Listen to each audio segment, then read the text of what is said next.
नमस्कार। Study IQ IAS Hindi में आप सभी लोगों का बहुत बहुत स्वागत है। मैं हूं वीरद दुबे और जैसा कि आप सब लोगों को मालूम है कि लगातार आप लोगों के प्रेम और सहयोग के माध्यम से ये क्रम लगातार आगे बढ़ता जा रहा है और पढ़ाई के क्रम में देखें तो आज हम 17वें भाग में है, जबकि इसमें से एक भाग यानी कल वाला जो था उसमें मैंने आप लोगों को उत्तर लेखन भी सिखाया था।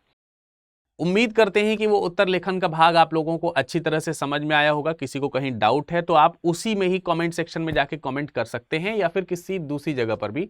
अगर आपके कमेंट्स हमें रिसीव होते हैं तो निश्चित तौर पर हम उसके जवाब देने का प्रयास करेंगे। साथ ही उम्मीद करेंगे कि जो मैंने प्रश्न आपको करने के लिए दिया था उन नियमों का पालन करते हुए, जो मैंने आपको यहाँ पर समझाया है उनका पालन करते हुए आप उसका सही उत्तर लेखन करके हमें वापस भेजेंगे। वापस हमारे टेलीग्राम या फिर ईमेल आईडी पर भेज सकते हैं, जिसके बारे में भी हम थोड़ी देर में बता देंगे। लगातार हम स्पेक्ट्रम को कवर कर रहे हैं और इस क्रम में हमने 2 यूनिट्स जो हैं वो लगभग कंप्लीट कर ली हैं। दूसरी यूनिट के अंतिम चरण में है और अंतिम चरण 5वें अध्याय को रिप्रेजेंट करता है। 5वें अध्याय की बहुत सारी बातें हम पहले ही जान चुके हैं, आगे बढ़ेंगे, लेकिन उससे पहले आपको एक महत्वपूर्ण सूचना दे देना चाहता हूं कि साल भर के करंट अफेयर्स के कंपाइलेशन के साथ subject wise history, geography, polity, economics, science, current affairs और जो दूसरे इकोलॉजी, एनवायरमेंटल स्टडीज, जो भी इस तरीके की चीजें हैं उन सबको कवर करते हुए स्पोर्ट्स सेक्शन है, योजनाएं हैं, आर्ट एंड कल्चर है, इन सारे भागों को कवर करते हुए आपके लिए पूरा कंपाइलेशन लाया जा रहा है। यूपीएससी पीटी 2023 लक्ष्य प्रोग्राम है, यूनिक प्रोग्राम है, जो कि स्टडी IQ IAS हिंदी पे आपको यहां पर देखने को मिल रहा है। सारा इसमें हिंदी में ही आपको मटेरियल भी उपलब्ध होगा। इसमें आपको PDF भी प्रोवाइड कराई जाएंगी। ये प्रोग्राम डेली दोपहर या फिर अल्टरनेट डेज में दोपहर 1 बजे आपको प्रोवाइड किया जा रहा है। 1 बजे, दोपहर 1 बजे, ठीक है, दोपहर 1 बजे ये आपको मिल रहा है। इसकी पहली कक्षा जो है वो हो चुकी है, दूसरी क्लास जो है वो भी आज हुई है, आपको मालूम होगा। और ऐसे करके आगे आगे धीरे धीरे हम लोग पढ़ रहे हैं। शुरुआत यहां पर पॉलिटी से यानी कि भारतीय राज्य व्यवस्था से हुई है, तो आप सभी लोग इस सेशन से भी जरूर जुड़ें। लक्ष्य प्रोग्राम को भी आप सफल उसी तरह से बनाएं जैसे अन्य प्रोग्राम्स को आपने बनाया हुआ है। ये भी आपकी तरफ, आपके लिए स्टडी IQ की तरफ से एक गिफ्ट ही है, देखा जाए तो।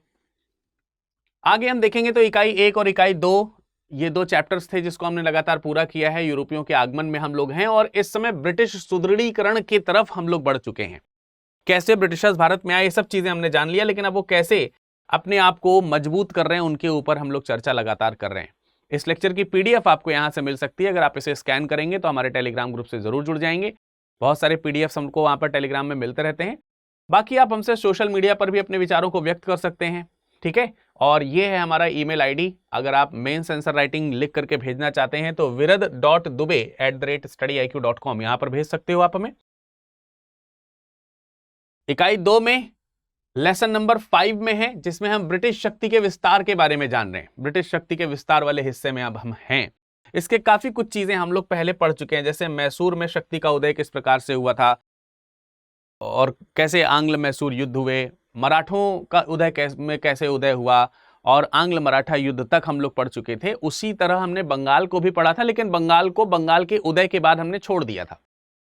अब हम बंगाल में बंगाल का जो युद्ध है उस युद्ध को समझेंगे। अंग्रेजों की बंगाल पर विजय जो है वो किस प्रकार से हुई है।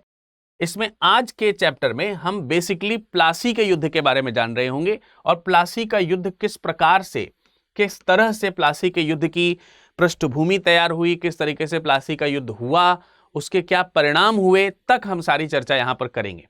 2 बैटल्स हैं जो बहुत इंपॉर्टेंट हैं, एक प्लासी का युद्ध और दूसरा आपको मालूम है बक्सर का युद्ध। तो प्लासी और बक्सर के इन दोनों युद्धों के ऊपर हम चर्चा करेंगे, लेकिन पहला भाग हमारा जो है अंग्रेजों की बंगाल विजय में पहला भाग हम प्लासी के युद्ध की करने जा रहे हैं।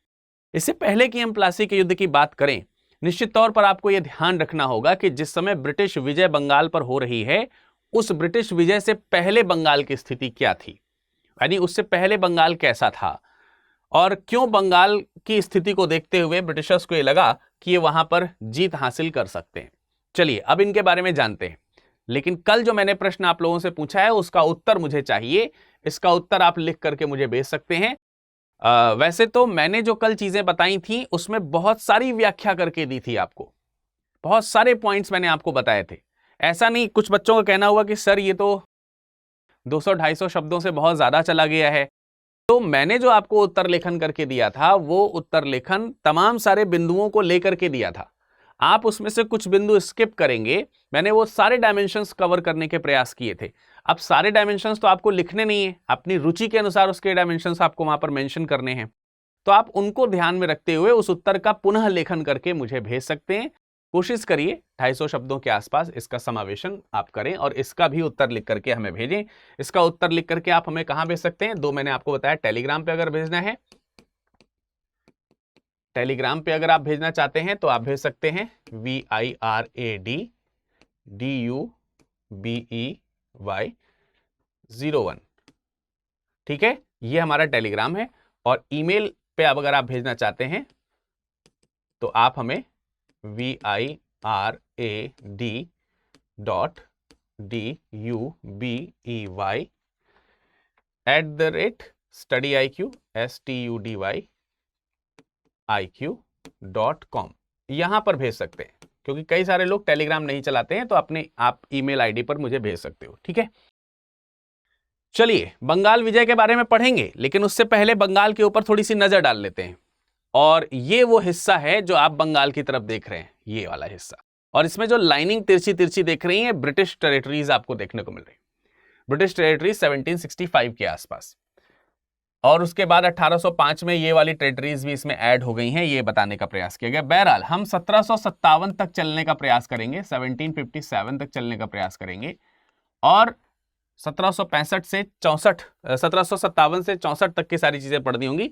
ये बंगाल का हिस्सा है। इसमें आप ये देख सकते हैं, ये जो हिस्सा है ये मुर्शिदाबाद आपको दिख रहा है, यहां पर ये मुर्शिदाबाद है, ये यहां पर प्लासी है, ये यहां पर इसी जगह के आसपास आपको कहीं पर ये चंदर नगर आपको देखने को मिलेगा, ये ढाका है, ठीक है, ये कलकत्ता है। कलकत्ता को कई जगहों पर अलीनगर के नाम से भी लिखा गया है, ठीक है। यहां आप देख सकते हैं ये उड़ीसा की टेरिटरी है, यहां पर आप देख सकते हैं बिहार की टेरिटरी है, और ये तो पूरी की पूरी टेरिटरी आपको किसकी दिख रही है? ये पूरी की पूरी टेरिटरी आपको बंगाल की देखने को मिल रही है। इन लोकेशंस को आप ध्यान रखिएगा। इन लोकेशंस को अगर आप ध्यान रखेंगे तो निश्चित तौर पर आपको ये बंगाल के बारे में बहुत सारी चीजें अच्छे से समझ में आएंगी, ठीक है। तो समझ में आ रही है मैं क्या चीज कहना चाह रहा हूं आपको? ये जो मैप है, आप कोशिश करिए कि इस मैप को खुद से बनाइए और बना करके इन टेरिटरीज को फिर से वहां पर लिखिए, आपको अच्छे से याद हो जाएंगी। बनी बनाई तो हमने दी ही है आपको। चलिए अब बढ़ते हैं आगे और समझने का प्रयास करते हैं कि बंगाल पर विजय से पहले बंगाल की स्थिति जो है वो कैसी थी। देखिए सबसे पहली बात तो यह है कि बंगाल जो है वो मुगल साम्राज्य के अधीन एक सूबा था। एक सूबा मतलब जिला था, यानी कि बंगाल अलग से देखा जाए तो कुछ नहीं है। आपको मालूम है कि बंगाल जो है वो एक सूबा है जो कि किसके अधीन था? मुगल शासकों के अधीन। किसके अधीन है? मुगल शासकों के अधीन। शासकों के अधीन, क्योंकि केंद्रीय सत्ता जो थी वो मुगलों के पास थी, और मुगलों ने अपना राज्य इतना बड़ा कर लिया था कि प्रत्येक जो उनके शासन के अंतर्गत आने वाले जो जगहें थीं उसको कई सारे सूबों में उन्होंने डिवाइड किया था। उसी में से एक सूबा बंगाल है। इसी तरीके से दक्कन में हैदराबाद का सूबा है ना। तो जो बंगाल का सूबा है वो बंगाल के सूबे को जो लोग शासित करते थे, जो चलाते थे, यानी कि जो बादशाह है वो तो बंगाल का है, वो तो मुगल हैं, वो तो पूरे भारत के हैं। लेकिन उन बादशाहों के अंतर्गत आने वाले जो सूबेदार हैं उनको हम बड़े बड़े सूबे का जो सरदार या शासन की तरह जिस चीज को वो डील करते थे उनको नवाब कहा जाता था। तो बंगाल में जो सूबा है वो किसके नेतृत्व में रहता था? बंगाल के नवाबों के, नवाब, ठीक है। ये पॉइंट सबको समझ में आ गया। यानी कि बेसिकली अब आप मुगल शासकों को छोड़ दीजिए, क्योंकि मुगल शासक कमजोर हो चुके हैं और नई शक्ति के तौर पर मैंने आपको अच्छी तरीके से बताया कि बंगाल का उदय हुआ था। तो बंगाल में नवाबों का शासन है, और इस बंगाल की टेरिटरी में आगे चल करके बंगाल वाला जो हिस्सा है इसी की सूबेदारी के अंदर बिहार भी आता था, और इसी की सूबेदारी के अंदर ही उड़ीसा भी आता था, उड़ीसा। तो बंगाल, उड़ीसा और बिहार ये मिलकर के एक बड़ा सूबा बनता था जिसको शासित किया जाता था नवाबों के द्वारा, और इन नवाबों के रिप्रेजेंटेटिव्स जो हैं वो बिहार और उड़ीसा में होते थे, और इन तीनों के ऊपर जो है मुख्य तौर से मुगल शासक थे। ये बात सबको समझ में आनी चाहिए। 18वीं सेंचुरी की जब हम बात कर रहे हैं, 18वीं शताब्दी की जब बात कर रहे हैं, तो उस समय बंगाल की स्थिति ऐसी है कि बहुत सारे जो रॉ मटेरियल्स हैं उद्योगों के लिए एशिया में यूरोप से लोग व्यापार करने आए थे तो अपने उद्योगों के लिए ही करने आए थे, तो उस व्यापार के लिए जो भी कच्चे माल होते थे उसकी भरपूर मात्रा आपको बंगाल में मिलती थी। बंगाल की सिचुएशन 18th सेंचुरी में कैसी है, 18वीं सदी में अगर हम इसकी स्थिति देखें तो इसकी स्थिति बहुत सुदृढ़ है। बहुत सारे जो कच्चे माल हैं यहीं से आपको मिलते थे और ये बहुत सस्ते में मिल जाते थे। जैसे इन कच्चे मालों में हम बात करें नील की, ठीक है, सूती जो कपड़ा है, सूती कपड़े के लिए, सूती कपड़े का जो उद्योग है उसका व्यापार भी यहां से काफी अच्छी मात्रा में होता था। रेशम जो है इसका भी ये कह सकते हैं कि रॉ मटेरियल आपको यहां पर मिल जाता है। जूट के बारे में अगर हम बात करें तो इसका रॉ मटेरियल आपको यहीं पर मिल जाता है। बहुत सारी चीजें, कढ़ाई बुनाई की अगर हम बात करें तो उसके सामान आपको यहां पर मिलते हैं। चावल, निश्चित तौर पर अगर हम देखें चावल के लिए ये उसके व्यापार के लिए है। शोरा यहां पर बहुत फेमस है, शोरा। इन सब चीजों का रॉ मटेरियल जो है वो आपको यहां पर मिल जाता था। नील की बात कर लीजिए, जो काली मिर्च है उसकी बात कर लीजिए, कढ़ाई बुनाई के कुछ भी साधन हो उनकी बात कर लीजिए, ये सब चीजों के रॉ मटेरियल्स आपको इस समय मिलते थे। और एक स्थिति ऐसी थी कि ब्रिटेन जो एशिया से व्यापार करता था, ब्रिटेन का जो व्यापार था, ब्रिटेन का जो व्यापार आपका एशिया के साथ होता था, ठीक है, ये चीज आपको ध्यान रखना है। ब्रिटेन का व्यापार जो एशिया के साथ होता था, एशिया के साथ, इसका 60% व्यापार जो है वो कहां से होता था, अकेले बंगाल से होता था। ये चीज आपको ध्यान रखनी है। 60% इसका व्यापार ब्रिटेन का जो एशिया से हो रहा है, उस एशिया का 60% जो व्यापार है वो बंगाल से कर रहा है वो। और इसी कारण से ब्रिटिशर्स की रुचि जो है वो बंगाल में बहुत थी। आपसे कई बार इंटरव्यू के दौरान या फिर यूं ही ऐसे क्वेश्चंस पूछ लिए जाते हैं कि आखिर क्या कारण था कि पश्चिम से आने वाले जो अंग्रेज थे उनके लिए आसान ये था कि भारत का जो पश्चिमी तट है वो उसके साथ व्यापार करते, लेकिन उन्होंने प्रमुख व्यापारी कोठी के तौर पर बंगाल को क्यों चुना, जबकि अन्य लोगों ने देखो तो दक्षिण भारत को मुख्य रूप से चुना है, पश्चिम भारत का जो हिस्सा है वो चुना है। ऐसा नहीं कि इन्होंने दक्षिण को नहीं चुना, लेकिन प्रमुख व्यापार के केंद्र के तौर पर इन्होंने बंगाल को चुना। उसका कारण ये है, ये रॉ मटेरियल, ये इनके व्यापार की बात है, बाकी वहां तक पहुंच ही नहीं पाए। यही रणनीति, यही कूटनीति ही तो ब्रिटिशर्स को अन्य यूरोपीय कंपनियों से श्रेष्ठ साबित करती है और यह स्वयं को भी साबित करते हैं। बंगाल की संपन्नता जो है इसका सबसे बड़ा कारण रहा है। अगर हम यहां के शासकों की बात करें या नवाबों की बात करें तो आपको मालूम है 1700 से लेकर के 1727 के आसपास तक यहां पर मुर्शीद कुली खान ने स्वतंत्र बंगाल को एक तरीके से रूप दिया है। मुर्शीद कुली खान, मुर्शीद कुली खान ये सबसे कह सकते हैं कि योग्य शासकों में से एक था जिसने बंगाल को बंगाल का रूप प्रदान किया। इसके बाद इसका दामाद गद्दी पर बैठा, इसका दामाद गद्दी पर बैठा। इन सब के बारे में मैं आपको बता चुका हूं। शुजा ये गद्दी पर बैठे थे, आपको मालूम है। तकरीबन 14-15 वर्षों तक इन्होंने मुख्य रूप से अगर देखा जाए तो बंगाल को बड़ा सुदृढ़ किया है। और इसके बाद जिस प्रमुख व्यक्ति का नाम आता है वो है अलीवर्दी खान। अलीवर्दी, हालांकि इससे पहले सरफराज नाम का एक व्यक्ति बैठा था कुछ महीनों के लिए, लेकिन उसके बाद अलीवर्दी गद्दी पर बैठा।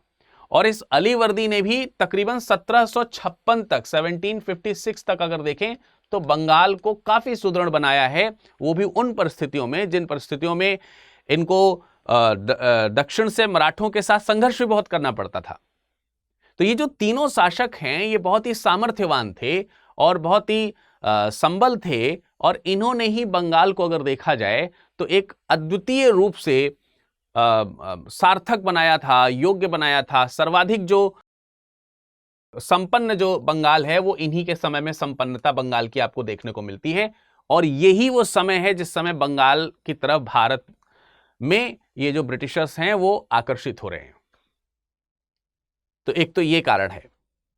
एक इनके द्वारा जो संपन्न बंगाल जो बनाया गया, इनके द्वारा जो संपन्न बंगाल बना, इस बंगाल की संपन्नता पर नजर जो है वो ब्रिटेन की पड़ गई। एक ये कारण है जिसकी वजह से इन्होंने बंगाल को चुना। इससे महत्वपूर्ण एक दूसरा कारण है। एक कारण तो आपको ये देखने को मिल ही रहा है, और दूसरा कारण मुझे ऐसा लगता है कि वो पहले कारण से भी ज्यादा श्रेष्ठ है। आप याद करिए इतिहास को, बहुत सारी चीजें मैं पढ़ा चुका हूं और मैं हर बार कहता हूं कि इतिहास को समझना है तो इतिहास में डूबो, रहो, जियो, वहां पर जो बीत गया है उसमें जीने का प्रयास करो, इतिहास तब समझ में आएगा।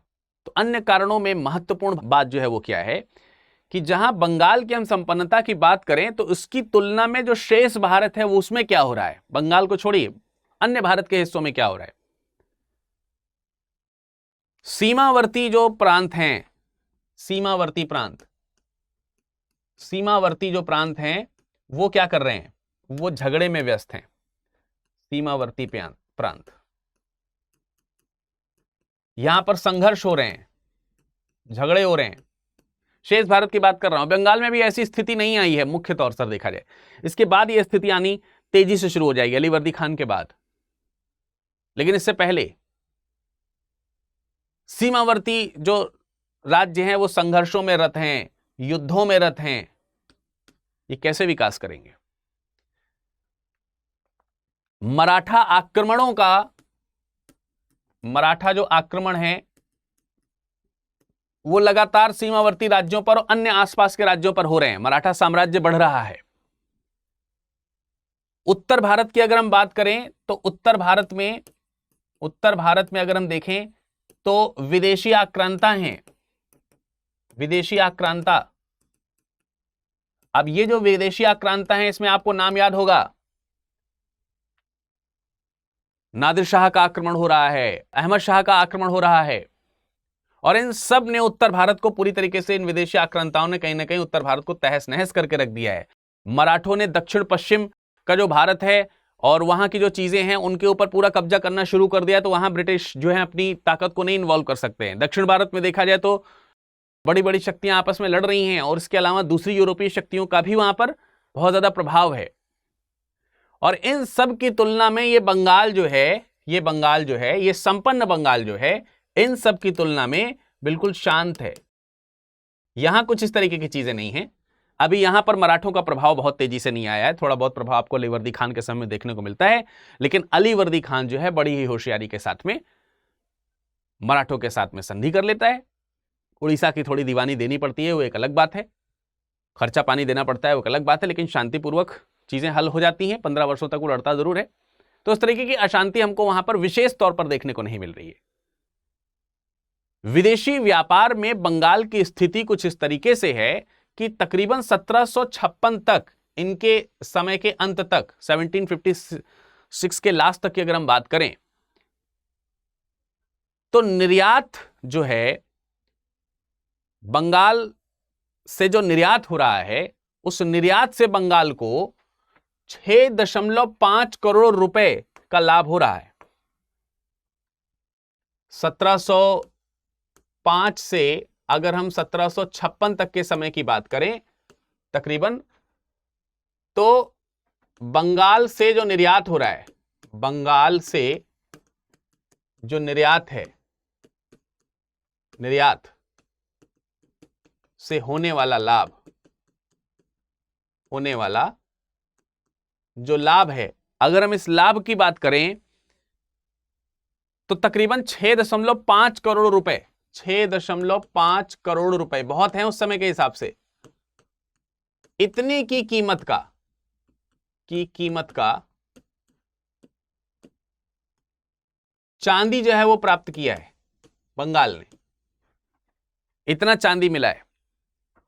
और इतना ही नहीं, तकरीबन 2.3 करोड़ के आसपास के जो सौदे हैं वो भी किए गए,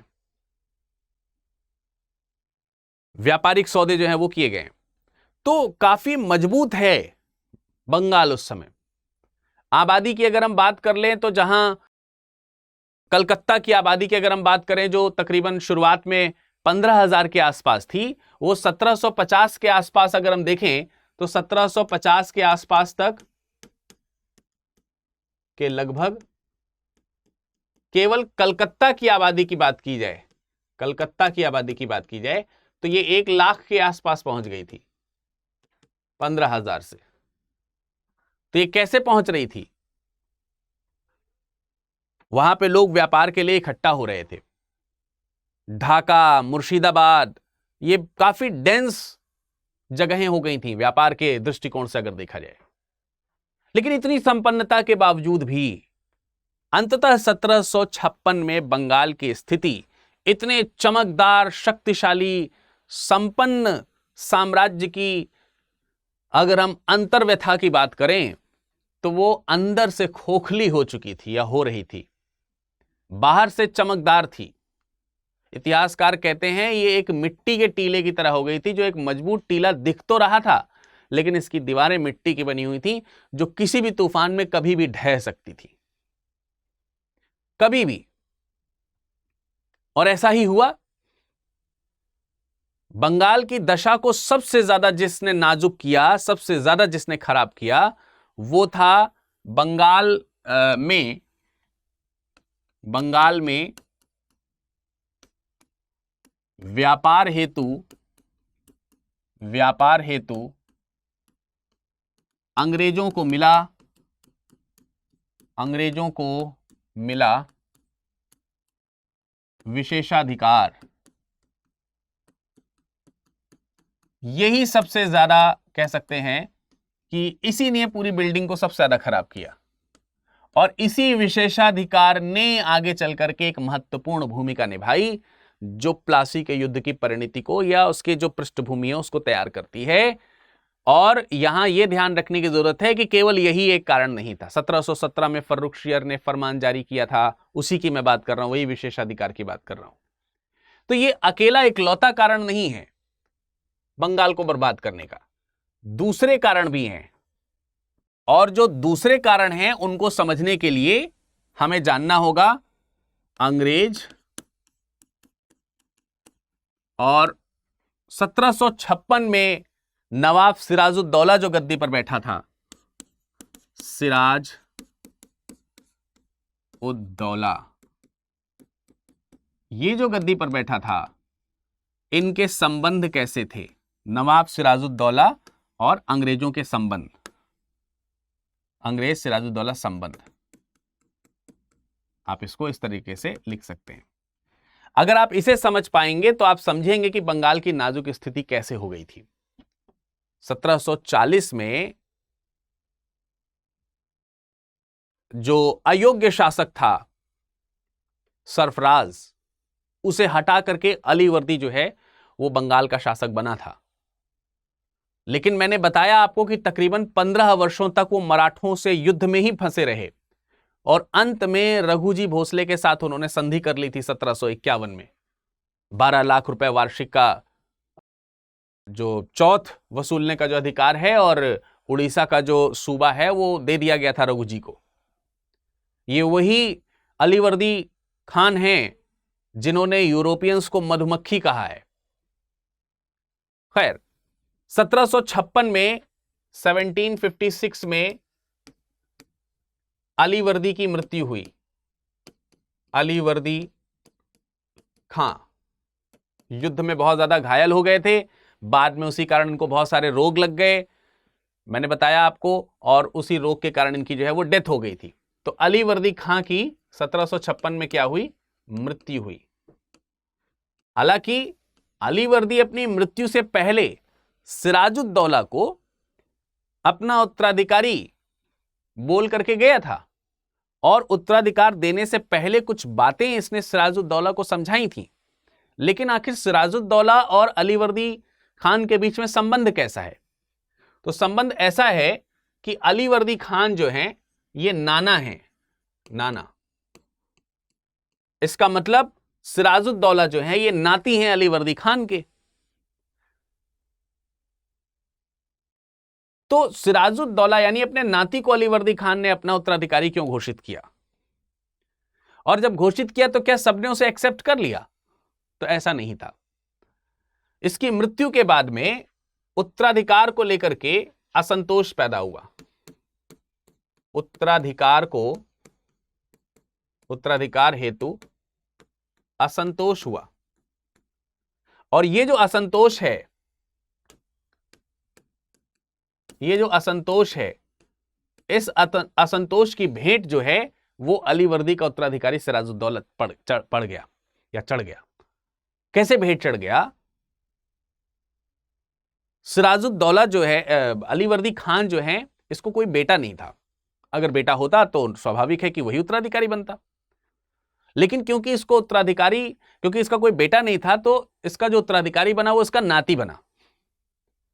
लेकिन नाती का मतलब हो गया इनकी बेटी जो है, अलीवर्दी खान की जो बेटियां हैं, उन 3 बेटियां हैं अलीवर्दी खान की, तो इनकी बेटियों में से किसी एक बेटी का पुत्र है ये। तो कौन है वो 3 बेटी? एक का नाम है घासी बेगम। आप लोगों ने, अगर हम बेटियों की बात करते हैं अलीवर्दी खान की, तो इनके एक बेटी का नाम है घासी बेगम, और आप इन्हीं को घसीटी बेगम के नाम से भी जानते हैं, घसीटी बेगम या घासी बेगम। दूसरी है मामुना बेगम, और तीसरी है अमीना बेगम। कहीं कहीं अमेना बेगम लिखा रहता है। ये 3 बेटियां हैं। इनमें सबसे छोटी जो है वो है अमीना बेगम, और इसी अमीना बेगम का, इसी सबसे छोटी बेटी का जो बेटा है वो है सिराजुद्दौला। ये सिराजुद्दौला जो है, ये अमीना बेगम का क्या है? सिराजुद्दौला जो है ये पुत्र है, और इसको घोषित किया है अलीवर्दी खान ने उत्तराधिकार। तो यहां हमको यह ध्यान रखना है कि जो घासी बेगम है, ये ढाका में एक सूबेदार थे नवाजिश मोहम्मद, उनकी, ये घासी बेगम जो है, इनकी शादी हुई थी नवाजिश मोहम्मद से, ठीक है। अगर हम इनकी बेटियों की बात करें तो इनकी बेटियां जो हैं वो 3 हैं, और वो 3 बेटियों के नाम यहां पर लिखे हैं, जिनसे घासी बेगम जो है उन्होंने नवाजिश मोहम्मद से शादी करी थी।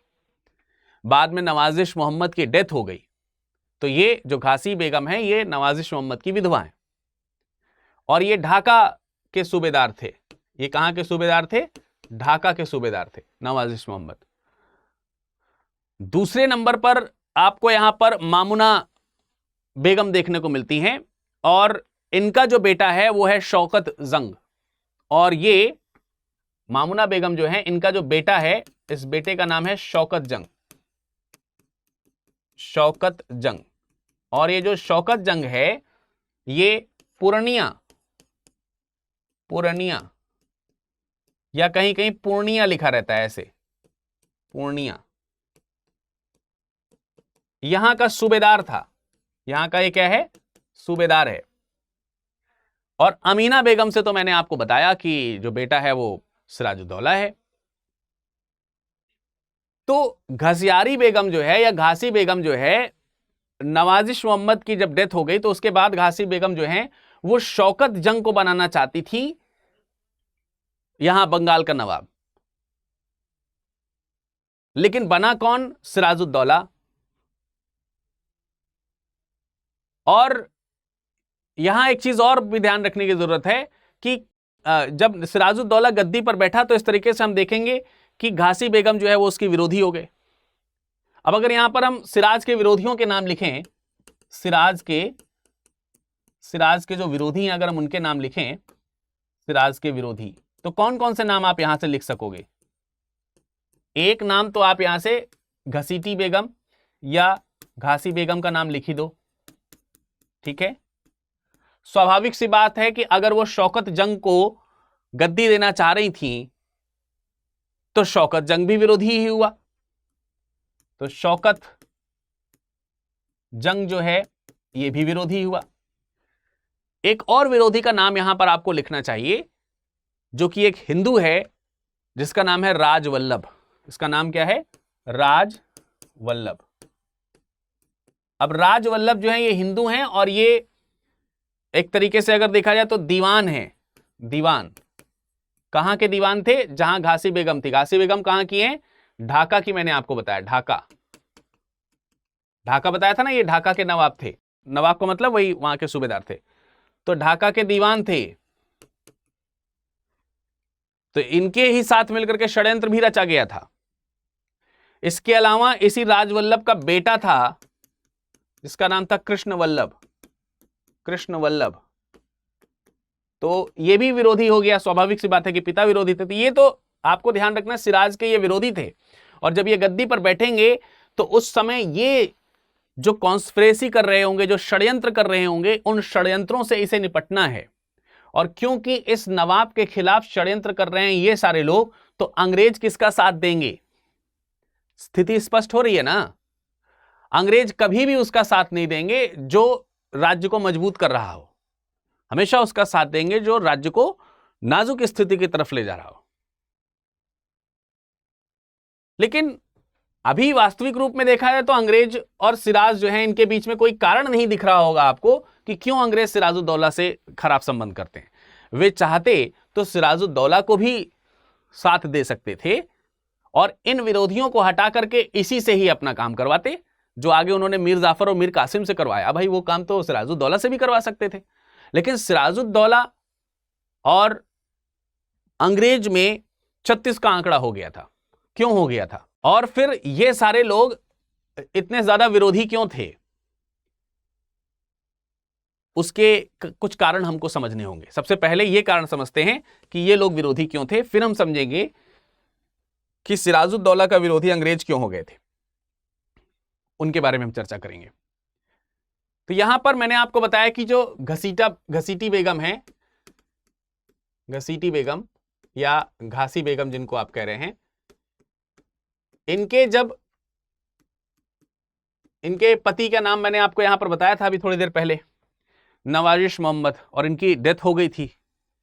लेकिन इनके एक और आशिक थे। ऐसा इतिहासकारों ने लिखा कि इनके एक और आशिक थे जिनका नाम था हुसैन कुली खान, या इन्हीं को नाजिर अली के नाम से भी जाना जाता है। हुसैन अली खान, या इन्हीं को मैंने बताया कि इन्हीं को नाजिर अली के नाम से भी जानते हैं लोग। नाजिर अली, कहीं कहीं नाजिर अली लिखा हुआ है और कहीं कहीं हुसैन अली खान लिखा है। तो नाजिर अली या हुसैन अली खान जो है, ये इनके मतलब मोहब्बत हुए, या कह सकते हैं कि इनका इनके साथ थोड़ा सा प्यार वाला जो सिस्टम है वो चला। अब इसके लिए सही शब्दों का इस्तेमाल भी नहीं हो पाता मुझसे भाई। तो ये इनके आशिक हुए एक तरीके से। और ये बात, अब ये जो सिराजुद्दौला है ना, सिराजुद्दौला 23 साल का था जब ये नवाब बना। और सिराजुद्दौला को मतलब कुछ चीजें होती हैं पैतृक, वो उस समय जमाना चल रहा है कि महिलाएं जो हैं अपनी सोच खुद व्यक्त नहीं कर सकती हैं, महिलाएं जो हैं अपनी मनमर्जी नहीं कर सकती हैं। तो कुछ उस तरीके की संकुचित मानसिकता से प्रेरित था। आप सोचेंगे कि सर प्रेम करती थी अगर ये इनसे, या फिर इनके लवर थे, ये तो इनमें दिक्कत क्या है? इसका प्रतिद्वंदी से या प्रतिद्वंदिता से क्या लेना देना है? तो इसका लेना देना ये हुआ कि सिराज जो था वो हुसैन अली को बिल्कुल पसंद नहीं करता था। उसका रीजन ये है कि घसीटी बेगम के इनके साथ संबंध थे, और सिराज कभी भी ये नहीं चाहता था कि राजघराने की जो बेगमें हैं या जो स्त्रियां हैं वो किसी प्रकार के अवैध टाइप के संबंध में उनका जो है संलिप्तता कहीं रहे। वो इसे पसंद नहीं था। तो पहले तो सिराज ने घसीटी से ही कहा कि भाई आप इस तरीके की चीजें जो हैं वो छोड़ दीजिए। मतलब जैसे होता है अमूमन घर में कि भाई ये सब मत करो, क्या होगा इज्जत का, सब लोग मखौल उड़ाएंगे, मजाक करेंगे। तो उस समय वो नहीं मानी। बाद में सिराज ने फिर और समझाया। सिराज ने समझा करके यहां तक भी कहा कि तुमको उसकी हत्या कर देनी चाहिए, मैं तुम्हें बहुत सम्मान दूंगा। तो हम सारी चीजें करी गई, लेकिन फाइनली जो है वो नहीं मानी।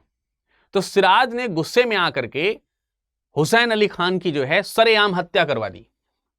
हुसैन अली खान की इसकी जो है हत्या करवा दी गई। हत्या करवा दी किसने? सिराज ने।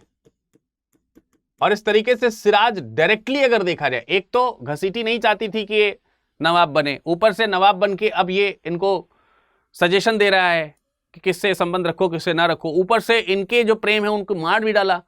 तो मतलब एकदम खून खौल गया घसीटी बेगम का। और फिर घसीटी ने जो राजवल्लभ थे, जिनके बारे में मैंने आपको बताया कि दीवान थे इनके यहां के, उन राजवल्लभ की सहायता से घसीटी ने जो है वो मुर्शिदाबाद छोड़ दिया। घसीटी ने क्या किया, या घासी बेगम राजवल्लभ के साथ, जो राजधानी थी उस समय मुर्शिदाबाद, उसे छोड़ दिया। और उसे छोड़ करके तकरीबन 2.5-3 किलोमीटर दूर जो है दक्षिण में जो है एक दूसरी जगह थी, मोती झील महल जो है वो घसियारी महल के नाम से या घासी बेगम के महल के नाम से भी जाना जाता है। इसीलिए घासी बेगम को कई जगहों पर मोती महल की बेगम भी कहा जाता है, मोती महल की बेगम। तो वहां पर तकरीबन जाकर के ये इनके साथ मुर्शिदाबाद को छोड़ दिया, और मुर्शिदाबाद से वो कहां चली गई, मोती महल। और मोती महल में तकरीबन अपने साथ में उन्होंने 10,000 जो है वो संरक्षक रखे।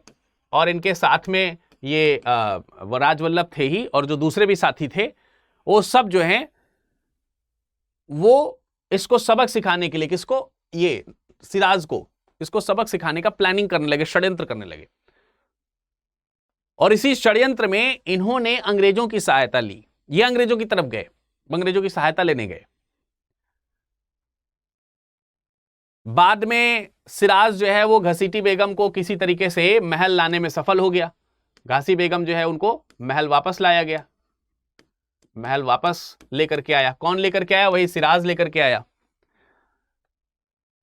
तो जो राजवल्लभ है वो राजवल्लभ इसी घासी बेगम का जो खजाना है, खजाना जो है ये राजवल्लभ जो है इस खजाने को लेकर के अंग्रेजों के पास चला जाता है। अंग्रेजों के पास क्यों जाता है कि जब ये महल वापस बुला लिया या फिर ले आया बलपूर्वक, मुर्शिदाबाद से चली गई थी, उसके बाद ये वापस जो है महल जब ले आया सिराज अपनी मौसी को, घसीटी बेगम इसकी मौसी हुई ना, तो जब वापस ले आया तो इनका जो खजाना वगैरह था वो किसके हाथ लग गया, वो राजवल्लभ और कृष्णवल्लभ के हाथ में लग गया। इसके लिए राजवल्लभ और कृष्णवल्लभ का अब न्याय होना था, और न्याय तो स्वाभाविक सी बात है कि नवाब के दरबार में ही होना था। तो जब न्याय की बारी आई तो सजा के डर से ये भाग गए अंग्रेजों के पास, और अंग्रेजों ने इन्हें शरण दी। और शरण कहां दी, कलकत्ता में। कलकत्ता कौन सी जगह है, कलकत्ता वही जगह है जो 3 छोटे छोटे गांवों को मिला करके कलकत्ता शहर बनाया गया था। आपको याद है वो 3 गांव कौन कौन से हैं, याद करिए, जहां की जमींदारी जो है वो ब्रिटिशर्स को मिल गई थी, और मिल करके फिर कलकत्ता का सूबेदार इसको बनाया गया था। वहीं कलकत्ता में इन्होंने कोठी स्टैब्लिश करी, और वही कलकत्ता ही इनकी कोठी जो थी उसी को फोर्ट विलियम के नाम से, वहीं पर ही जो कोठी कलकत्ता में जो इनकी कोठी थी उसी को फोर्ट विलियम कहा गया, और फोर्ट विलियम में ही घेराबंदी बाद में इन्होंने करनी शुरू की। तो फोर्ट विलियम का नाम आपको याद आया होगा। बहरहाल अंग्रेजों की जब शरण में चले गए तो अंग्रेजों ने इनकी सहायता करी, और इस तरीके से अंग्रेज भी किसके विरोधी हो गए, सिराजुद्दौला के। इसी बीच जब अंग्रेजों से इन्होंने वापस मांगा तो इन्होंने मांगने से इनकार कर दिया, प्रोटेक्शन दिया बल्कि राजवल्लभ और कृष्णवल्लभ को। गुस्सा आए हुए नवाब ने 1756 में सिराज के साथ एक युद्ध किया जिसे मलिहारी का युद्ध कहा जाता है। और मलिहारी के युद्ध में एक जो है युद्ध होता है जो कि शौकत जंग से होता है। और शौकत जंग कौन है, अभी मैंने आपको बताया था, जो बीच वाली यहां पर मौसी है, इनकी बीच वाली जो मौसी हैं मामूना बेगम, उनका बेटा है शौकत जंग। और इसी मलिहारी के युद्ध में शौकत जंग हार जाता है। तो एक जो हिस्सा था घासी बेगम वाला वो खत्म हुआ। शौकत जंग को भी आप यहां पर चाहो तो लिख लो, आगे चल करके 1756 में शौकत जंग से इन्होंने जंग करी, और मलिहारी के युद्ध में शौकत पराजित हुआ, शौकत पराजित हुए और मारे गए। किसने मारा? सिराज ने मारा, सिराजुद्दौला ने। ठीक है, तो आप देखिए जो विरोधी हैं उनसे किस तरीके से ये पंगा ले रहा है। और एक तरीके से शुरुआती स्थिति अगर हम देखें तो कहीं ना कहीं घसीटी बेगम का जो विद्रोह है उसको उसने दबाया है, शौकत जंग का जो विद्रोह है उसने दबाया है। लेकिन अंग्रेज जब इनके विरोधी हो गए हैं तो अंग्रेज क्या सिर्फ इसी कारण से विरोधी हुए?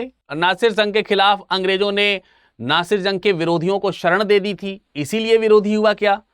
ऐसा नहीं है, केवल यही एक कारण नहीं है, यह कारण है लेकिन और भी कारण है। यहां पे मैं आपको नासिर की बात कर रहा हूं, सिराज लिखना चाहिए था, नासिर नहीं, सिराज। सिराज जो है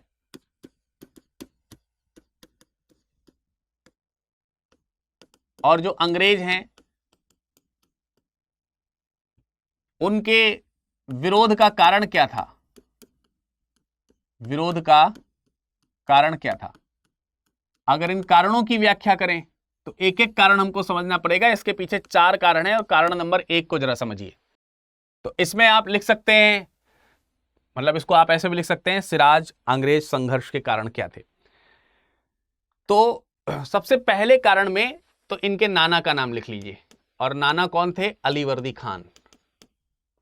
अब आप कहेंगे कि अलीवर्दी जिनकी की डेथ हो चुकी है वो सिराज और अंग्रेज के आपस में संघर्ष का कारण कैसे है? संघर्ष का कारण है, सबसे पहले अंग्रेजों के विरुद्ध जिन्होंने आगाह किया है, चेताया है सिराजुद्दौला को, वो इनके नाना ही हैं, अलीवर्दी खान, जो कि दूरदर्शी था। मृत्यु के समय अपने उन्होंने चेतावनी दी थी कि देश के अंदर यूरोपीय जातियों की जो शक्ति हैं उनके ऊपर नजर बना के रखना बेटा सिराज। और साफ साफ चेतावनी दी कि उस समय 3 यूरोपीय हैं,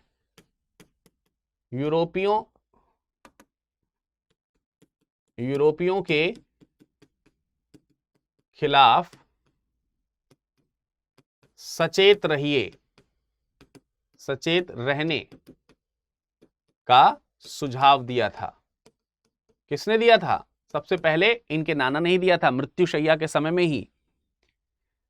और यह भी कहा था, उस समय 3 यूरोपीय हैं जो नजर गड़ाए बैठे थे, तो भाई आप उनमें में से फ्रांसीसियों का नाम लिख सकते हैं, उसमें आप अंग्रेजों का नाम तो लिख ही सकते हैं, और आप डचों का भी नाम लिख सकते हैं। कहा कि तीनों यूरोपीय जो शक्तियां हैं इन तीनों को एक साथ निर्बल करने का प्रयास मत करना।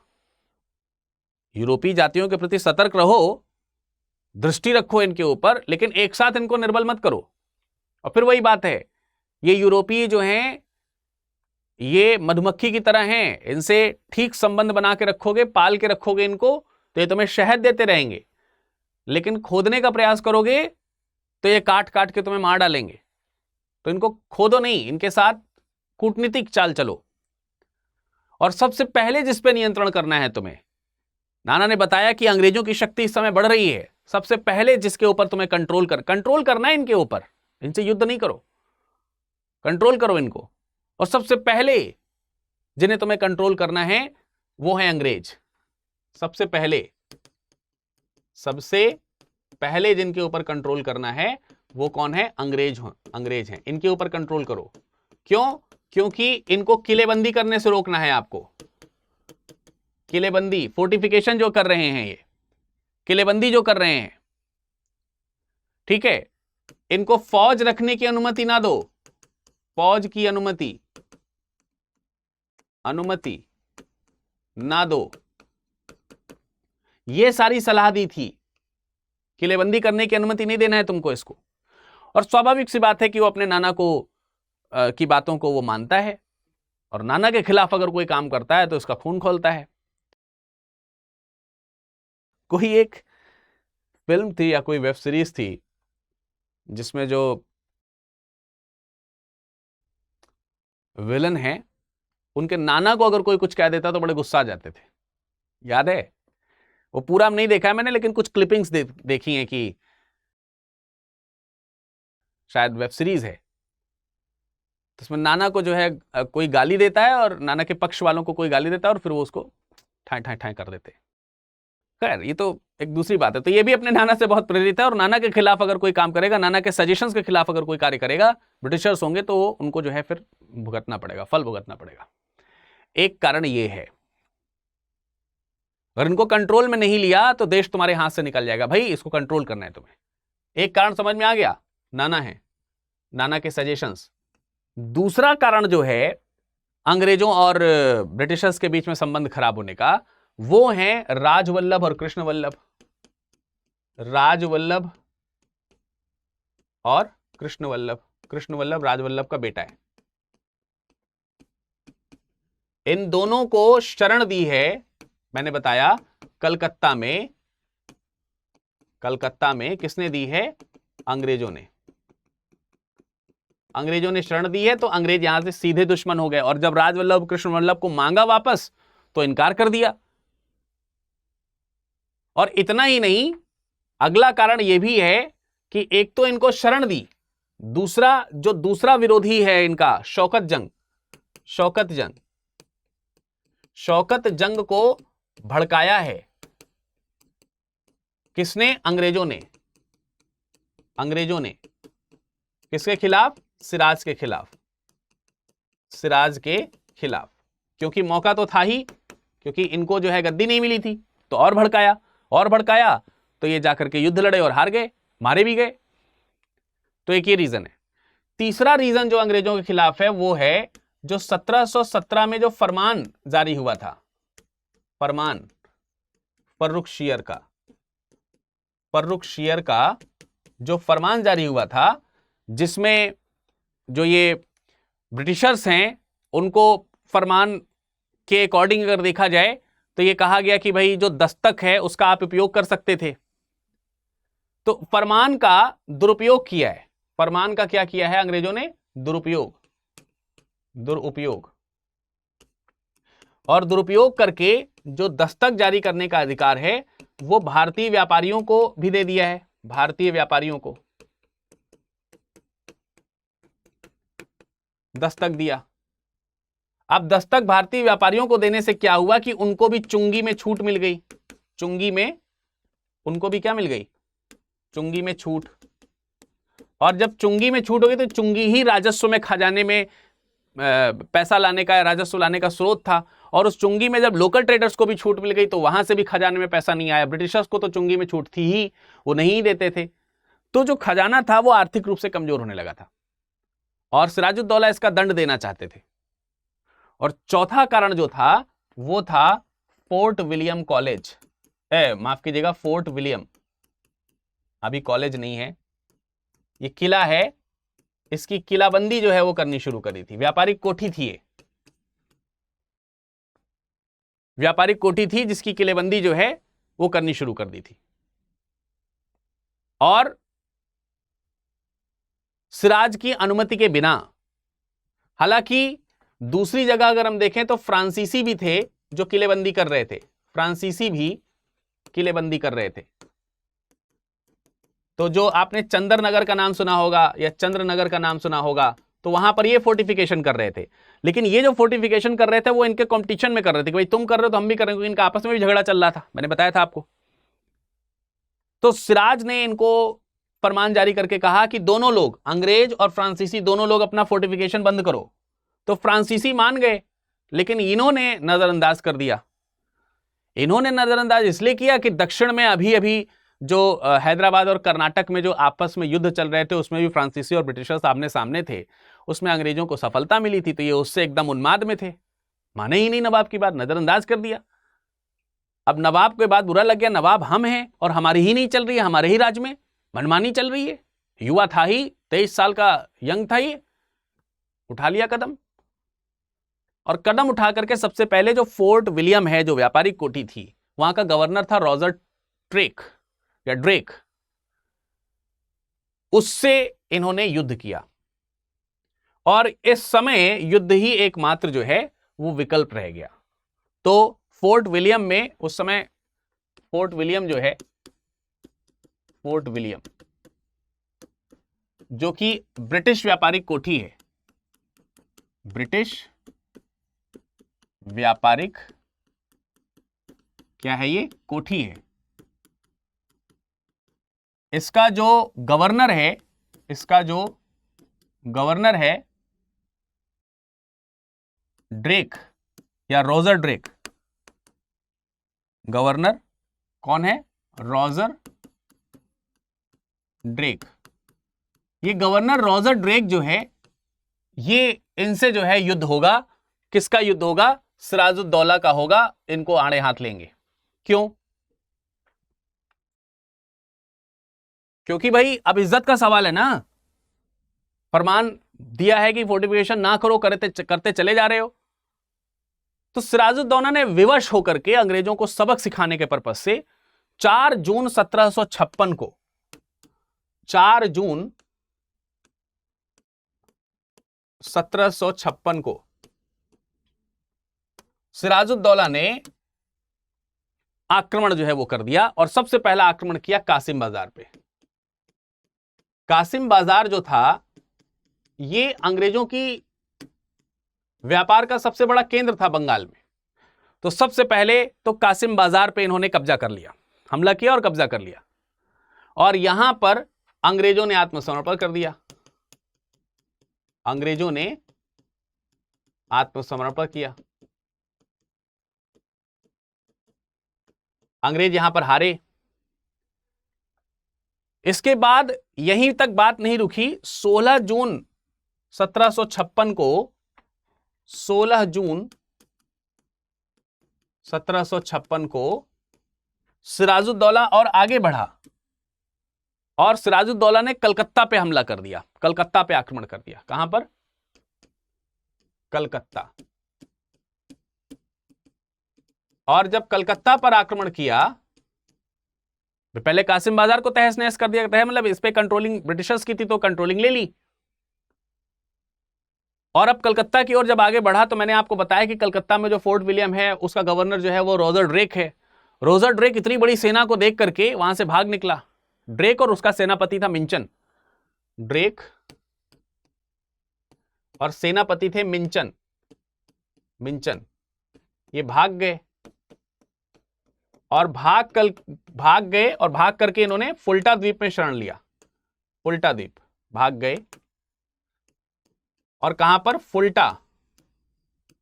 फुल्टा द्वीप में शरण लिया। तो एक तरीके से ब्रिटिशर्स एक बार फिर से हारे और एक आत्मसमर्पण जैसी ही चीज हुई यहां पर। लेकिन इन दोनों के भागने के बावजूद भी वहां पर एक ब्रिटिश कमांडर था जिसका नाम था हॉलवेल। एक और ब्रिटिश कमांडर था जिसका नाम था हॉलवेल। हॉलवेल या हॉलवेल ऐसे करके यह ब्रिटिश कमांडर था। इसने नेतृत्व संभाला, युद्ध किया, लेकिन क्या हुआ? पराजित हो गया। और तमाम सारे जो ब्रिटिशर्स थे वो बंदी बना लिए गए। अंग्रेज जो है वो क्या कर लिए गए? अंग्रेज यहां पर अंग्रेज बंदी बनाए गए। और जो ये अंग्रेज बंदी बनाए गए इसमें ब्रिटिश योद्धा ही नहीं है, मतलब ब्रिटिश नागरिक हैं। नागरिक। अब ब्रिटिश नागरिकों में स्त्रियां भी हैं, बच्चे भी हैं और ये तो सब हैं ही। 20 जून को फाइनली 20 जून 1756 को ही जो फोर्ट विलियम है, फोर्ट विलियम, इस पर जो है अधिकार हो गया। और अधिकार किसका हो गया? सिराजुद्दौला का। बढ़िया सबक सिखा दिया एकदम। बात नहीं मान रहे थे, हल्के में ले रहे थे, एकदम सिखा दिया सबक और सबको उठा करके डाल दिया बंदी गृह में। सारे अंग्रेज बंदी बना लिए गए।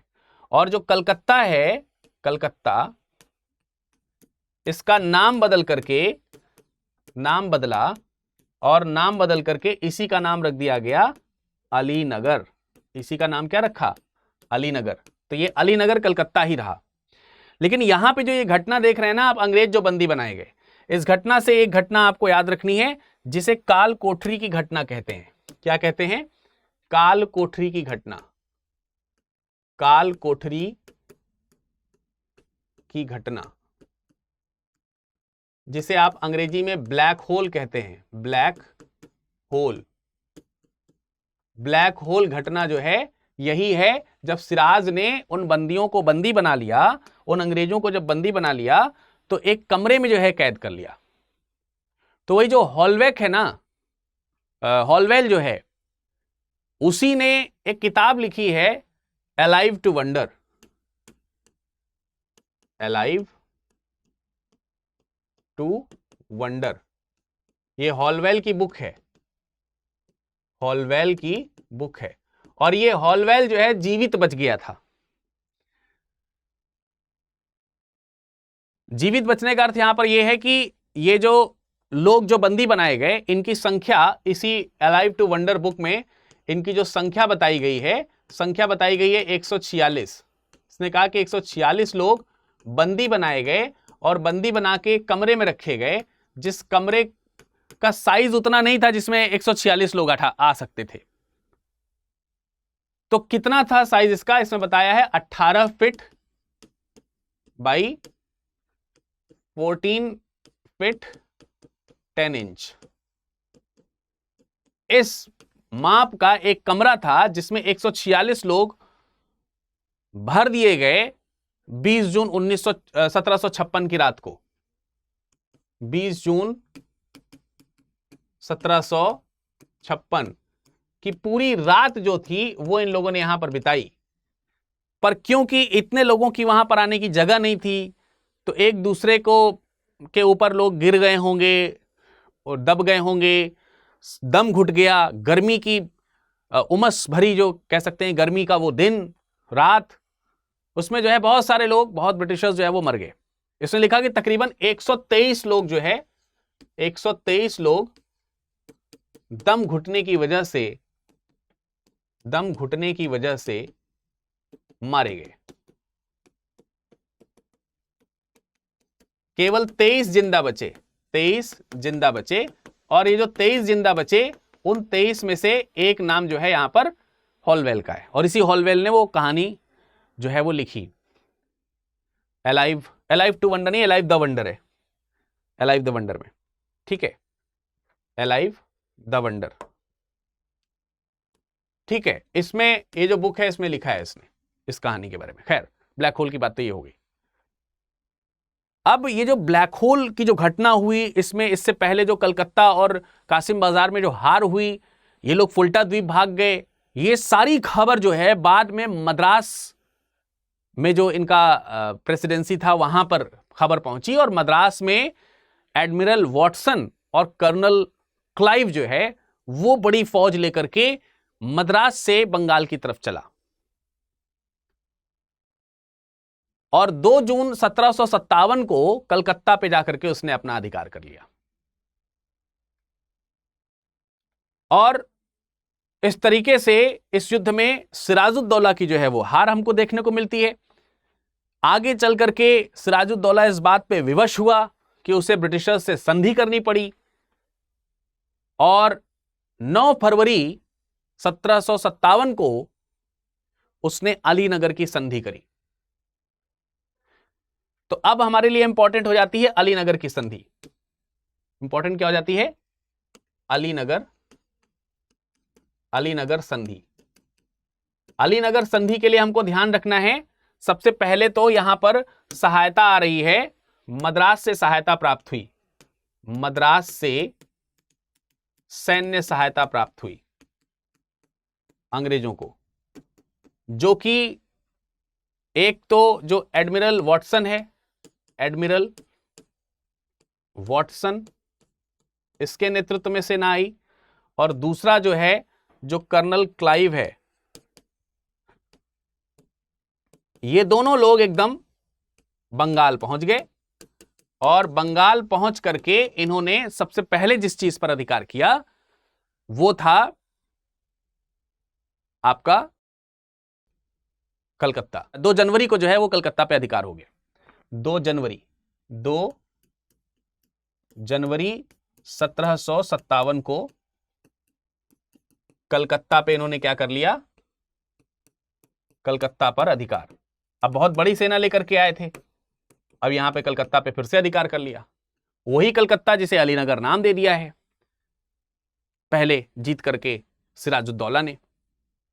अब ये सब चल रहा है, ये सब चीजें, योजना जो है वो, ये सब जो चीजें हैं वो कारण बनेंगी आगे चल करके प्लासी के युद्ध के लिए। कलकत्ता पे अधिकार करने के बाद 9 फरवरी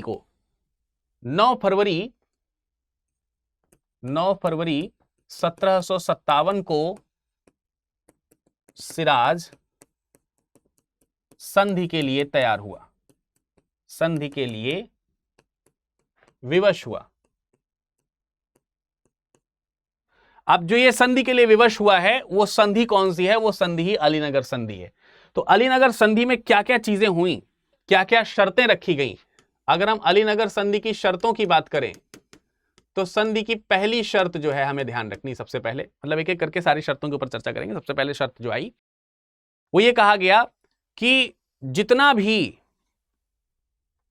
जो मुगल फरमान जो जारी हुआ था, मुगल फरमान के द्वारा जो सुविधा आई थी वो सारी सुविधा नवाब जो है स्वीकार करें। मुगल फरमान में दी गई सुविधाओं को नवाब स्वीकार करेगा। जब मैंने आपको बताया था कि दोनों अंग्रेजों और सिराजुद्दौला के आपसी संघर्ष के कारण क्या थे, तो उसमें एक कारण मैंने आपको गिनाया था कि जो 1717 में जो फरमान जारी किया गया था फर्रुख शेर के द्वारा, वो फरमान ये पसंद नहीं करता था। अब यहां पे कहा गया संधि में कि पसंद करो, मजबूर थे, पसंद किए, साइन किए। इसके अलावा दूसरी संधि की शर्त रखी गई कि दस्तक के माध्यम से आने वाली वस्तुओं को बंगाल, बिहार और उड़ीसा,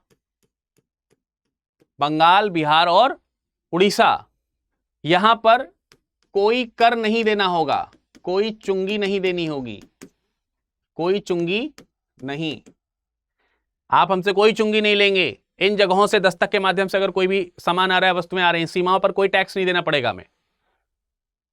और जितनी भी वस्तुएं आपने छीनी थी हमसे, समस्त छीनी गई वस्तुएं वापस की जाएं, अंग्रेजों को वापस की जाएं। और ना सिर्फ वापस करें बल्कि 3 लाख रुपया युद्ध के हर्जाने के तौर पर भी दीजिए, युद्ध के हर्जाने के तौर पर ये भी आप देंगे। युद्ध के हर्जाने के तौर पे आपको देना पड़ेगा कितना, 3 लाख रुपया। इसके अलावा इस संधि की शर्तों में यह भी कहा गया कि अंग्रेजों को इच्छानुसार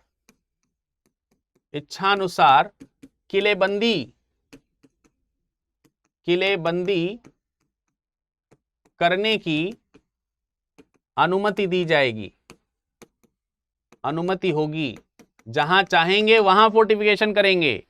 यानी जो जो चीजों से इसे नफरत थी वो सारी चीजें संधि में इसको स्वीकार करनी पड़ी। साथ ही साथ सिक्का ढालने का अधिकार भी होगा, सिक्का ढालने का अधिकार भी प्राप्त किया गया। लो भाई, अब तो सिक्के भी अपने ढाल लेंगे और वही सिक्कों से व्यापार होगा। और इतना ही नहीं, आगे बढ़ करके ये तो सारी संधि की शर्तें हुई, ये परिणाम है, ये अलीनगर की संधि है। और इन संधियों को स्वीकार किया है, इन समस्त बातों को स्वीकार किया है सिराजुद्दौला ने। इतना ही नहीं हुआ, इस बात से उत्साहित होकर के कि अब हमारा क्या कर लेगा नवाब, क्लाइव ने और वॉटसन ने एक और काम किया। क्लाइव और वॉटसन, क्लाइव और वॉटसन, क्लाइव और वॉटसन के बारे में मालूम है ना? रॉबर्ट क्लाइव कर्नल है, वॉटसन एडमिरल है। इन दोनों ने 23 मार्च 1757 को फ्रांसीसियों के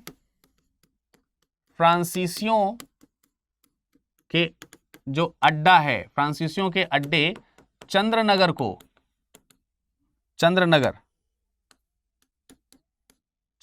को हथिया लिया।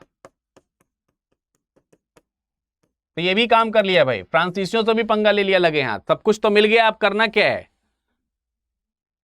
सब चीज मिल गई, और इस तरीके से उन्होंने फ्रांसीसियों से भी पंगा ले लिया। अब क्लाइव को और सारे लोगों को बहुत सारा फायदा हुआ यहां से, लेकिन मजे की बात तो यह कि अंग्रेजों की इच्छा अभी भी शांत नहीं हुई।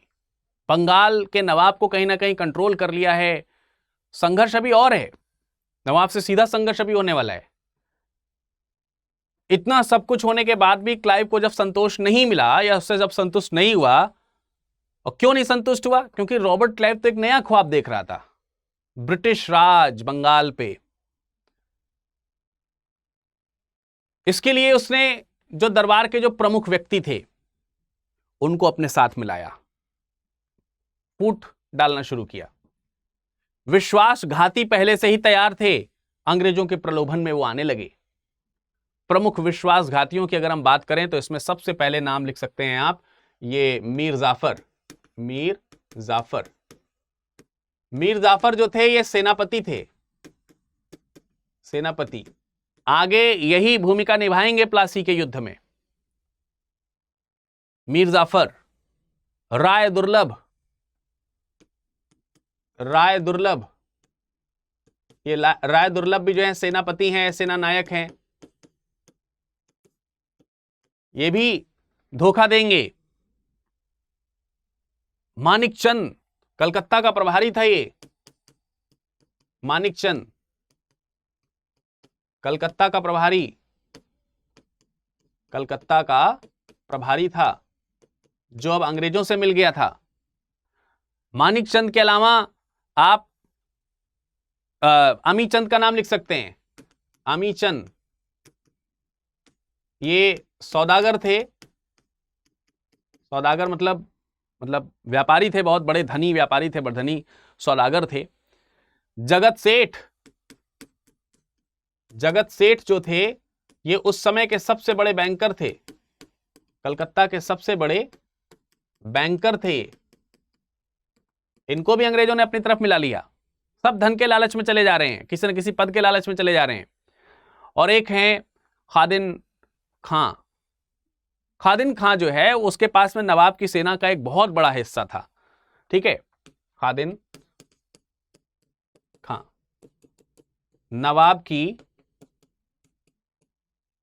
एक सेना का बड़ा हिस्सा इसके अधीन था, इनके अधीन था। तो ये जो सैन्य प्रणाली है उसको खोखला करने की बात यहां पर है, और ये जो आर्थिक प्रणाली है उसको खोखला करने की बात है। इन सब को उसने अपनी तरफ मिलाया। इसमें सबसे बड़ी जो भूमिका निभाई है वो दो लोगों ने निभाई है। इनमें सबसे बड़ी जो भूमिका निभाई है वो दो लोगों ने निभाई है। एक तो ये सेठ अमीचंद जो है, अमीचंद, और अंग्रेजों की तरफ से अगर देखें तो वॉटसन है। अंग्रेजों की तरफ से वॉटसन और अमीचंद ने यह प्लानिंग करी थी, लेकिन अमीचंद ने इतना बड़ा रॉबर्ट क्लाइव से इतना बड़ा इस सहायता का कह सकते हैं कि पोटेंशियल मांगा कि क्लाइव ने उसको देने से मतलब एक तरीके से डायरेक्टली मुंह पे नहीं मना किया, लेकिन मन ही मन सोच लिया कि भाई इतना हमारे तरफ आने का इतना बड़ा हम धन चुकता नहीं कर सकते तुम्हें। तो वो क्या धन मांगा था अमीचंद ने? अमीचंद ने रॉबर्ट क्लाइव से कहा कि जब ये सब प्लानिंग होगी, नवाब हट जाएंगे, इन सब ने प्लानिंग करी कि जो मीर जाफर है इसको नवाब बनाया जाएगा। तय हुआ कि मीर जाफर नवाब बनेंगे और ये बाकी सारे लोगों को बड़े बड़े पद दिए जाएंगे, बहुत सारा पैसा मिलेगा और ये सब लोग जो है इसमें सब में सहायता जो है वो ब्रिटिशर्स करेंगे। तो इसके बदले में अमीचंद ने क्या सौदा लगाया? अमीचंद ने कहा कि जब नवाब बन जाएंगे मीर जाफर तो इनके खजाने से जो धन है उसका 50% आप हमें देंगे और इसके अलावा इस काम के कमीशन के तौर पर 30 लाख रुपए अलग से देंगे। मतलब खजाने का आधा हिस्सा इनको चाहिए था और कमीशन 30 लाख रुपए चाहिए था। तो रॉबर्ट क्लाइव सोचा कि ये हम कर देंगे तो हमको क्या फायदा होगा इससे, मतलब इतना सब हम इन्हीं को दे देंगे और नवाब भी हम बनवा रहे हैं और इतना सेना भी खर्चा करेंगे, तो इतना बड़ा हम नहीं कर सकते थे। तो मनी मन उसने सोच लिया कि ऊपर से तो हाँ कर देते हैं कि ठीक है दे देंगे, लेकिन अंदर ही अंदर उसने सोच लिया कि इसका कुछ और करना होगा। इतने बड़े धन नहीं देना चाहता था रॉबर्ट क्लाइव मीर जाफर को। तो जो संधि पत्र तैयार हुआ, विश्वासघातियों का आपस में एक संधि पत्र तैयार हुआ और विश्वासघातियों का जो संधि पत्र तैयार हुआ वो संधि पत्र दो तरीके का हुआ। संधि पत्र जो है वो दो तरीके का हुआ, एक वास्तविक संधि पत्र, वास्तविक संधि पत्र ये सफेद रंग का था और एक हुआ आपका जाली संधि पत्र, और जो जाली संधि पत्र था वो लाल रंग का था। अब इन संधि पत्रों में क्या किया गया या क्या कहा गया इसकी अगर हम बात करें तो असली नकली जो तो दो कागज तैयार किए गए, साइन करना था। सफेद वाला जो था, जो असली वाला था, ये वाला जो था, ये वाले संधि पत्र की अगर हम बात करें तो क्लाइव और वॉटसन ने दोनों ने इस पर जो है वो साइन किया। लेकिन जो नकली वाला था, जो जिसपे अमीचंद से साइन करवाना था, जाली वाला जो था, जो अमीचंद के पास जाना था, अमीचंद ने जो वादा लिखा था वो वादा इस पे भी लिखा था, इसी पर लिखा था, नकली वाले पर। सफेद वाले पे वो वाला वादा नहीं लिखा था। वो वाला साइन करने के लिए इस पे वॉटसन ने भी साइन किया, इस पे क्लाइव ने भी साइन किया और इस पे जाफर जो था, मीर जाफर जो आगे बनने वाला था भाई नवाब, वो उस पे साइन किया। और ये सारी शर्तें जो हैं वो लाल वाले में भी लिखी गई, इंक्लूडिंग इसमें एक्स्ट्रा पॉइंट जो लिखा गया वो क्या था, वो जो अमीचंद की जो शर्त थी, अमीचंद की जो शर्त थी वो शर्त भी इसमें लिखी गई, जिसपे क्लाइव ने तो साइन कर दिया लेकिन वॉटसन ने साइन करने से मना कर दिया कि नहीं यार ये हम नहीं करेंगे। वो थोड़ा सा डगमगा गया, लेकिन क्लाइव ने फिर बात माना नहीं। क्लाइव ने वॉटसन की भी साइन करी, वॉटसन की जाली साइन कर दी, जाली हस्ताक्षर, मतलब जाली कागजात पे जाली हस्ताक्षर भी हो गए और ये दे दिया गया अमीचंद को। बाद में इन दोनों लोगों ने अमीचंद को जो है वो मार डाला, बाद में मार डाले गए। तो जो संधि जो पत्र था वो यही वाला काम आया, जिससे कि ये विरोध ना कर सके, इसलिए संधि करवाई गई थी। तो वॉटसन और क्लाइव वाला जो संधि पत्र था उसके अनुसार आपको मालूम है कि उसमें जो संधि लिखी थी वो क्या थी, वो हम समझ लेते हैं। अगर वो संधि समझ लेंगे तो आपको बिल्कुल स्पष्ट हो जाएगा कि प्लासी का मैदान में क्या होने वाला है। उसमें सबसे पहला जो पॉइंट था वो ये था कि नवाब बनने के बाद सारी चीजें मानेगा। नवाब बनने के बाद, नवाब बनने के बाद, बनने के बाद जाफर अंग्रेजों की सारी बात मानेंगे। एक शर्त तो ये रखी गई, ये संधि पत्र में जो शर्तें रखी गई वो है सारी बातें रखी। इसके अलावा ढाका और कासिम बाजार जो है वहां पर दुर्ग निर्माण का अधिकार दिया जाएगा। ढाका और कासिम बाजार, यहां पर भी हमें फोर्टिफिकेशन करना है, दुर्ग निर्माण का जो अधिकार है वो हमें चाहिए। तो इन्होंने कहा तथास्तु, ले लेना। तीसरी शर्त रखी गई कि कंपनी को कलकत्ता के पास 24 परगनों की जागीर मिलेगी। कलकत्ता के पास 24 परगनों की जमींदारी मिलेगी। भावी नवाब ने कहा तथास्तु, मिलेगी, जब बना दोगे तो मिल जाएगी। चौथी बात कही गई, कलकत्ता पर संपूर्ण अधिकार होगा। कलकत्ता पर संपूर्ण अधिकार, कोई इंटरफेयर नहीं चाहिए राजसी। जाफर बोला, क्या बोला? तथास्तु। इसके अलावा उसने कहा कि क्लाइव को और उसके साथियों को पर्याप्त धन भेंट की जाए। इसने कहा बिल्कुल की जाएगी, नवाब बनने की खुशी में ये भी देंगे हम। और इस तरीके से अगर देखा जाए तो ये जो संधि पत्र था, ये संधि पत्र, इसके संदर्भ में के.एम. पणिक्कर ने कहा, क्या कहा? कि ये एक ऐसी संधि थी, एक ऐसा सौदा था जिसमें बंगाल के सेठों ने, ये सारे लोग जो पीछे मैंने लिखे थे, ये सब सेठ साहूकार, ये जिसमें बंगाल के सेठों ने और मीर जाफर ने बंगाल के नवाब और बंगाल की नवाबी को अंग्रेजों के हाथों बेच दिया। ये कथन किसका है? ये के.एम. पणिक्कर का कथन है। ठीक है, ये चीज हमको यहां पर ध्यान रखनी है। और इस तरीके से सारी जो चीजें हैं वो अंग्रेजों के पक्ष में यहां पर आ गई। अब जब ये सारी चीजें इनके पक्ष में आ गई, तब आगे होगा प्लासी का युद्ध। प्लासी का युद्ध। और इन सब बातों से बेखबर है सिराजुद्दौला कि ये सब चीजें हो चुकी हैं अंदर ही अंदर। प्लासी का युद्ध, इन सब चीजों से बेखबर है सिराजुद्दौला। आप सोचिए कितनी बड़ी बात है यहां पर।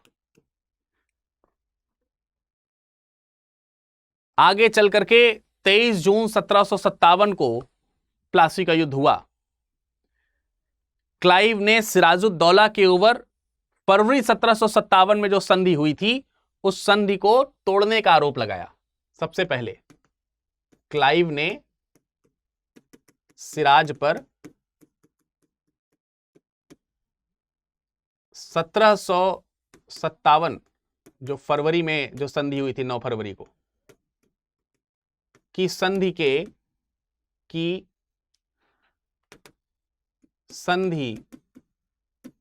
के उल्लंघन का आरोप लगाया।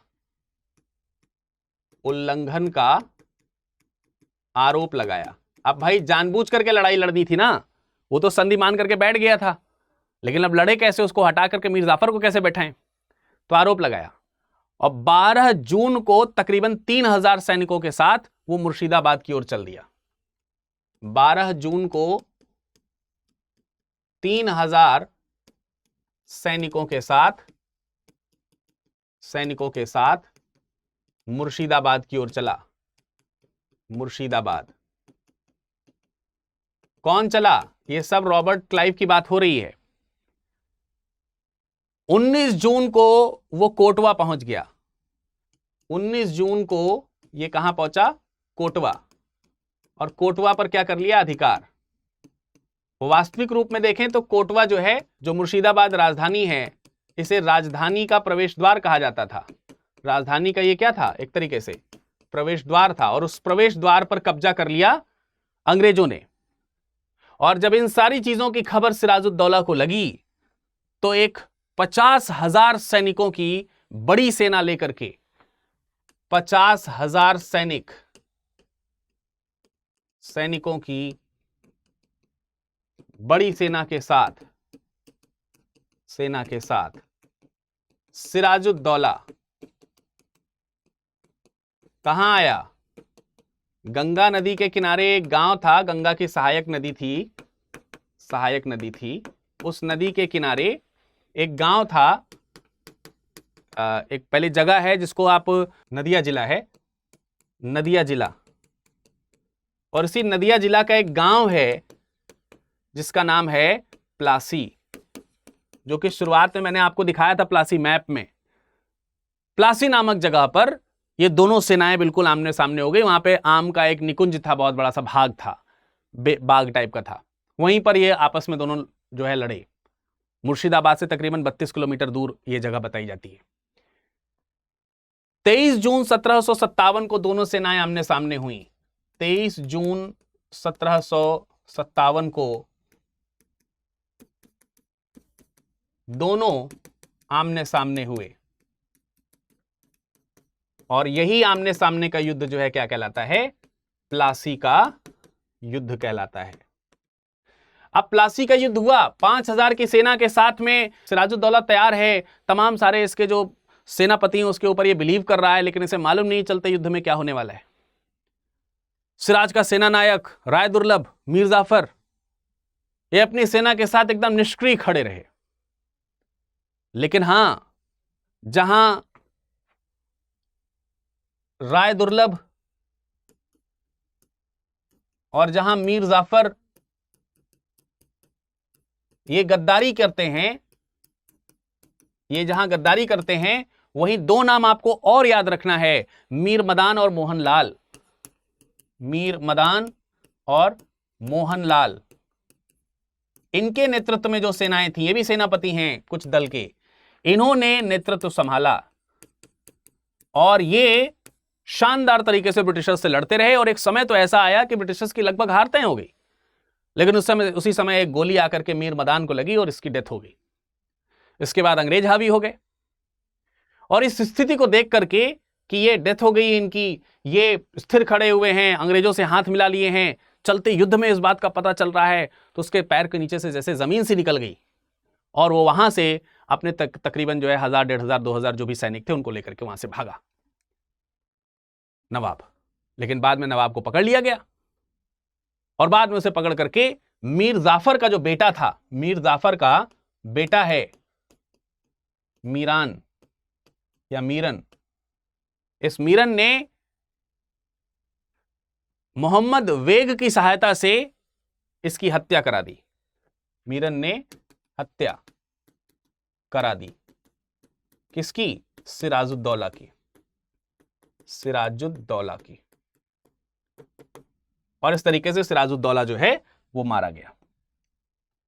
ये सिराजुद्दौला की अंत हुआ इस तरीके से 1757 का जो प्लासी का मैदान है उसमें, या प्लासी का युद्ध जो है उस दौरान। वॉटसन कहता है कि ये जो हमने जीत हासिल करी है, 23 जून को मीर जाफर जो है वो नवाब बना दिए गए। 23 जून 1757 को मीर जाफर ये क्या बना दिया गया? नवाब बना, अपने ही नवाब की हत्या करवा करके। और अंग्रेजों को एक बड़ा बंगाल जो है मिल गया, जिसमें अंग्रेजों को लड़ना नहीं पड़ा। बगैर लड़ाई कहां हुई इसमें तो केवल षड्यंत्र हुए। वो देख करके भाग गया षड्यंत्रों को, उसके बाद उसको पकड़ कर मार डाला गया। युद्ध तो हुआ ही नहीं ढंग से। वो थोड़ा बहुत युद्ध जो है वो मीर मदान और मोहनलाल ने जरूर किया होगा थोड़ा बहुत। वॉटसन कहता है ये वाला जो युद्ध है ना, ये केवल कंपनी के लिए ही नहीं बल्कि पूरा का पूरा जो ब्रिटिश राष्ट्र है उसके लिए असाधारण महत्व का था। हालांकि इसका कोई सामरिक महत्व नहीं था, छल, प्रपंच, धोखा, इन सब से ही इसको जीता गया था। यदुनाथ सरकार कहते हैं, जैन सरकार यदुनाथ सरकार कहते हैं 23 जून 1757 को भारत में, मध्यकालीन भारत का यह अंत माना जा सकता है प्लासी का। और यहीं से यदुनाथ सरकार मानते हैं कि आधुनिक भारत की शुरुआत हुई, क्योंकि ब्रिटिशर्स पूरी तरीके से इन्वॉल्व हो गए। और इसको अब मजबूती प्रदान की जाएगी, मात्र एक और मजबूती प्रदान होगी आगे 1764 में बक्सर के युद्ध में। 1757 का युद्ध तो वो यूं ही जीत गए थे। तो इस तरीके से अगर आप देखेंगे तो प्लासी के युद्ध को आप किस दृष्टिकोण से देख रहे हैं? क्या समझ में आया प्लासी के युद्ध के बारे में? उसके पहले बंगाल कितना मजबूत है, कैसे एक लंबे सफर के दौरान सिराजुद्दौला को अंग्रेज कमजोर करते हैं, कैसे नवाबी के चक्कर में और पैसे और धन की चाहत में तमाम सारे जो बंगाल के जो लोग हैं, उस समय के जो अमीर लोग हैं, वो अंग्रेजों के पक्ष में आ जाते हैं, और कैसे बिना युद्ध लड़े रॉबर्ट क्लाइव जैसे लोग बंगाल पे शासन करने के लिए तैयार हो जाते हैं, और मुंह मांगी इच्छा जो है वो पूरी करने के लिए नवाब बन जाता है मीर जाफर। पर क्या मीर जाफर पूरी तरीके से बंगाल को लुटने देना चाहता था? पर क्या बंगाल का नवाब बनने के बाद मीर जाफर ने ब्रिटिशर्स का शब्दशः पूरी तरीके से सहयोग किया, या फिर कुछ विरोध भी किया? इसको जानेंगे हम लोग अगले एपिसोड में। आज के एपिसोड में फिलहाल इतना ही। आशा करते हैं आपको ये कहानी अच्छी तरीके से समझ में आई होगी और इसके जो पॉइंट्स आपने लिखे हैं वो ठीक तरीके से आपको स्पष्ट हो गए होंगे। मैं आपको याद दिला दूं कि कल हमने आपको एक प्रश्न हल करने के लिए दिया था। इस प्रश्न को हल करके आप हमें भेजिएगा। भारत में क्षेत्रीय साम्राज्य स्थापित करने की फ्रांसीसी महत्वाकांक्षा पर टिप्पणी लिखिए। जिन लोगों को ये नहीं मालूम है कि इसकी आंसर राइटिंग कैसे की जाती है, कल एक मैंने आंसर राइटिंग का सेशन लिया था, आप वहां पे जाकर के कैसे आंसर राइटिंग की जाती है आप उसको देखिएगा और उस नियमों को पालन करते हुए आप इसका उत्तर लिखन करके हमें भेज सकते हैं इस टेलीग्राम पे viraddubai01, या फिर आप हमें ईमेल कर सकते हैं virad.dubey@studiiq.com पर। इसके अलावा आप हमसे सोशल मीडिया और में फेसबुक और इंस्टाग्राम से भी हमारे साथ में जुड़ सकते हैं। बने रहिए इसी तरह हमारे साथ। अगले सत्र के लिए इंतजार करिए। आपका समय शुभ हो, आपका समय अच्छे से बीते, इसी चीज की शुभकामनाओं के साथ आज लेते हैं हम अलविदा। नमस्कार, धन्यवाद।